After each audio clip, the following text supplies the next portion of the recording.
11 days. And everything's gone sort of horribly wrong. So I've realized lately that most of you that are watching this really don't know what's going on.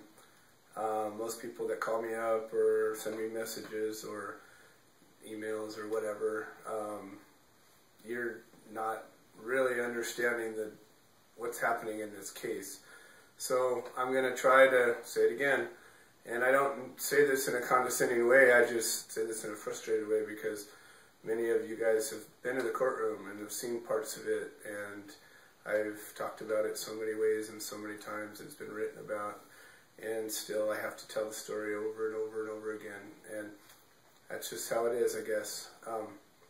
But the reality is I'm about to face a trial by jury, and there is no medical defense going to be allowed in this court. And I thought to myself, well, at least if I go in there, the jury's going to get some sense. We'll be able to introduce tidbits, and the jury will think to themselves, they're smart, they must think to themselves that we're not being told everything, there's more to this story. But after talking to my lawyer yesterday, I come to realize, and it makes sense, that I was interjecting myself into this picture. And what would I do, already knowing the truth? But I could only imagine that this jury's been not hand-selected, but the pool by which we're going to pick the jury in the voir dire process has already been pre-screened, and there are people that can endure a 4-week trial, which means most of them are probably going to be retired. So I'm dealing with an element of people probably 60 or older, and a lot of people, even though we have a lot of people in our community that fit that demographic, a lot of people in that demographic are not our friends and not our supporters, and at very least don't understand this.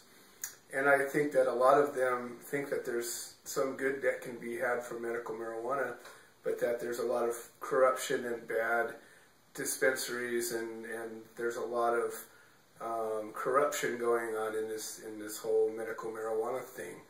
And what's happening by the judge and the prosecutor going after my defense, they're making it appear to somebody who doesn't know anything about this that I was operating outside the law, and so therefore I don't get this defense. And when I came to realize that, it was one of those kind of oh crap moments. What am I going to do? And there's talk on the table of some sort of a plea deal where I would agree to a charge and hopefully not have to do any jail time, and that it might be an appealable plea deal, so we could actually take that and go to the appellate court without having to go to trial.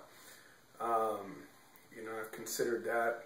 I don't know that that's even an option, a viable option, but it's something that I have to consider, simply because the reality is if I get convicted by this jury, there's a good chance I won't go to jail because of my life's work and the character references and not having any prior records, and it's a nonviolent offense. But the other side of that coin is very few jury decisions are upheld in the appellate court, or are overturned, I should say. And so the odds of an appellate court overturning this decision by a jury are very slim. The likelihood of my best outcome is probably going to be a hung jury, which means only one or more jurors decide that I'm not guilty, and the rest of them would find me guilty. Therefore, there would be a mistrial, and it would throw the case out. But then the odds are that the prosecution would that very day refile the case, and I would be charged again. And it's not double jeopardy because it was a mistrial. And there's no habeas corpus, and there's none of that stuff that everybody's thrown out as great ideas. It's not like that. There is no body. There's none of that. It's a drug charge. It's a different thing. And so what would likely happen if we got a mistrial would be they'd refile and I would have to answer charges again, which means another arraignment, which means the potential of another bail, which I have no ability to make, and I'd likely end up back in the towers and start this whole thing all over again. This much broker and tireder, and with, you know, this many more witnesses having gone on and died and gotten afraid and all the things that have happened. The case gets weaker every day because of these things. And then there's always the slim chance of a jury nullification acquittal. The reality of that is really thin. It would be a true miracle. I believe in miracles, and I would probably walk into trial just on that slim hope. But there's a lot at stake for that, and I can't count on it by any stretch. Most people don't know about jury nullification. And although we talk about it all the time, and we post it on our little Facebook pages and talk about it, most of the people that are in this jury pool don't look on the normal site, and don't look on the Human Solutions site, and don't look on, you know, the FEJA site, and all the other very few places where that information's out there. And so the reality of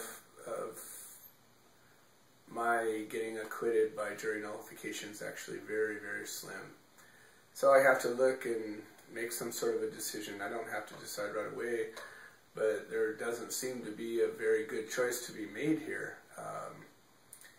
You know, if I decide to take this plea deal, I could have done that a year ago and not ever have gone to jail, and not have had to go to court 22 times, and not had to pay my lawyer all the money I paid him, and not had to ask all my friends for all the things, and not had to get bailed out, and all of that stuff would be, you know, more or less thrown away. I don't know. I could stomach that. And then the other side of it is if I don't do something like that, you know, the odds of me back in jail are pretty big, and then what good can I do anybody if I'm in jail? So that's what's thrown on top of my lap today. That's the reality. And I believe that my only hope in this really rests in the jury getting the message from the outside world. And that can happen through the media. That can happen through any sort of radio, TV, bus wraps, bus stop benches, billboards, flyers. Speaking of flyers, I have 2 people willing to print flyers for me, and nobody that's designed one. So if anybody that sees this is willing to design a flyer, please do. I have some people that are willing to print them. And that could be, and I have people willing to distribute them too. So I've got the hardest part already done. I just don't have a flyer to print. So anybody willing to do that, please do. Send me an email, or Facebook it, or call me up and tell me how to get it, and I'll do that. So it's up to you guys. It's up to the support that ends up gathering at the courthouse, and our ability to effectively put a message out. I'm giving this my very best. I'm reaching out every way I can. I'm doing the thing I wish every defendant would do. And it's still, you know, I don't know how it's going to come out. If everything that I've done comes to fruition, we could literally have several thousand people. If the leaders step up and bring some people, everybody brought a couple of people and told somebody, and they brought a couple of people, we could rock this. We could circle the courthouse. We could have this message be ringing loud and clear, and they couldn't. We could make it so the jury would have to understand it, but it's going to take such a monumental effort, and I'm, you know, really hoping that we have it in us. I believe this movement's worth fighting for. I believe that all this effort is worth it. But if people won't stand with me,